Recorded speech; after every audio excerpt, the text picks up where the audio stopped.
آج ہم ایک ایسی شخصیت کی دنیا میں قدم رکھ رہے ہیں جن کے بارے میں ہمیں کچھ دلچسپ معلومات حاصل ہوئی ہیں جی یہ ہے عبدالواحد مخلص صاحب.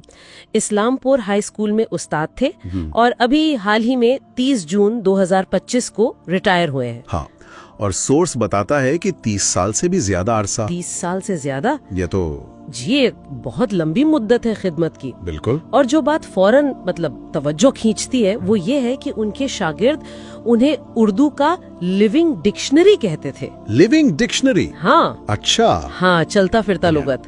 یہ لقب آج کل کے دور میں آپ سوچیں کتنا اہم ہے. ہاں، خاص طور پہ جب زبان کا وہ مستند استعمال جی وہ تھوڑا کم ہو رہا شاید. بالکل. تو یہ لقب تو ان کی مہارت کی گواہی دیتا ہے، لیکن صرف مہارت نہیں، ہمیں یہ بھی پتا چلا کہ ان کا پڑھانے کا انداز وہ بالکل الگ تھا. جی، کس طرح سے؟ کہتے ہیں وہ مشکل سے مشکل مصرے شاعری کی لائنز یا اشعار کو بھی بس ایک مسکراہٹ سے واضح کر دیتے تھے. واہ، تو پھر تو کلاس کا ماحول ہی کچھ اور ہوتا ہوگا. ہاں، سورس کہتا ہے کہ ان کی ہر کلاس وہ لیکچر نہیں ایک محفل جیسی ہوتی تھی. محفل، یہ لفظ ہی بتا رہا ہے کہ کتنا انگیجنگ ہوتا ہوگا. اس کا مطلب ہے کہ انہوں نے اردو کو صرف وہ سلیبس کا حصہ نہیں سمجھا بالکل، بلکہ اسے ایک زندہ سانس لیتی ہوئی چیز کے طور پر پیش کیا. اور یہ طرز تعلیم خاص کر لٹریچر جیسے مضامین کے لیے کتنا ضروری ہے، ورنہ تو وہ بس لفظ رہ جاتے ہیں. صحیح کہا. تو اس کا مطلب یہ ہوا کہ وہ کتابوں کے لفظوں کو زندگی دیتے تھے. جی، لیکن یہ یقیناً ایک چیلنج بھی رہا ہوگا. سلیبس بھی پورا کرنا ہے اور یہ ماحول بھی بنانا ہے. وہ ایک باقاعدہ مصنف، ایک رائٹر بھی ہیں. اچھا، یہ بھی ہے. صحیح. ہاں، ان کی ایک کتاب کا خاص طور پر ذکر ملا ہے ہمیں. کون سی کتاب؟ Maulana Abul Kalam Azad, A Symbol of Universality. اچھا، مولانا آزاد پر. جی. اور جو بات اس کتاب کو الگ کرتی ہے وہ یہ ہے کہ یہ صرف آپ کہہ لیں بایوگرافی نہیں ہے. صحیح. بلکہ مولانا آزاد کی شخصیت کے ذریعے ایک خاص نظریے، ایک فکر کو پیش کرتی ہے. یونیورسلٹی یا عالمگیریت کی. بہت اہم نقطہ ہے یہ. مولانا آزاد جیسی شخصیت جن کی زندگی اور کام میں اتنی گہرائی ہے، اتنی وسعت ہے. ہاں، انہیں صرف تاریخی واقعات کے آئینے میں دیکھنا وہ کافی نہیں. ان کے فلسفے کو، خاص کر یہ یونیورسلٹی والا جو کانسیپٹ ہے، اس کو اجاگر کرنا. یہ مخلص صاحب کے اپنے فکری رجحان کو بھی ظاہر کرتا ہے نا. بالکل، کہ وہ ادب کو صرف لفظوں کا کھیل نہیں سمجھتے.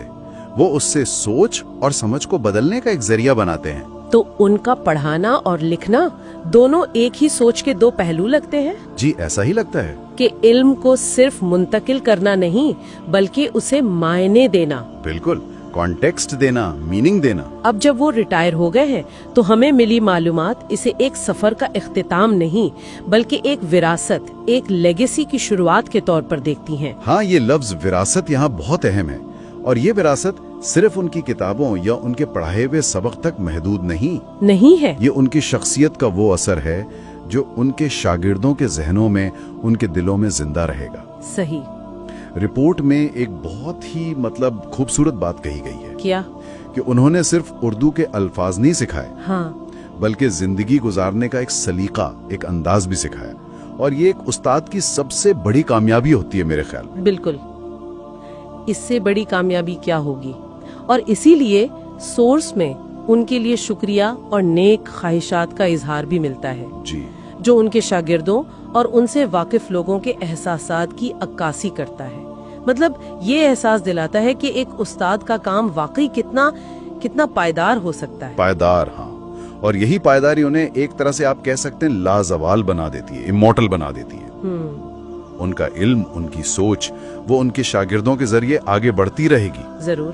اسی تناظر میں رپورٹ کے آخر میں ایک کال ہے، ایک کوٹ ہے جو سوچنے پر مجبور کرتا ہے. اچھا، کیا کوٹ ہے؟ لکھا ہے، جو تعلیم کا نور بانٹتا ہے وہ خود کبھی اندھیرے میں نہیں رہتا. واہ، یہ تو بہت گہری بات ہے. بہت گہری بات ہے، اور اس پر غور کیا جا سکتا ہے کہ جب کوئی انسان اپنا علم، اپنی سمجھ دوسروں تک پہنچاتا ہے تو اس عمل سے اس کی اپنی شخصیت، اس کی اپنی روح کیسے منور ہوتی رہتی ہے. صحیح.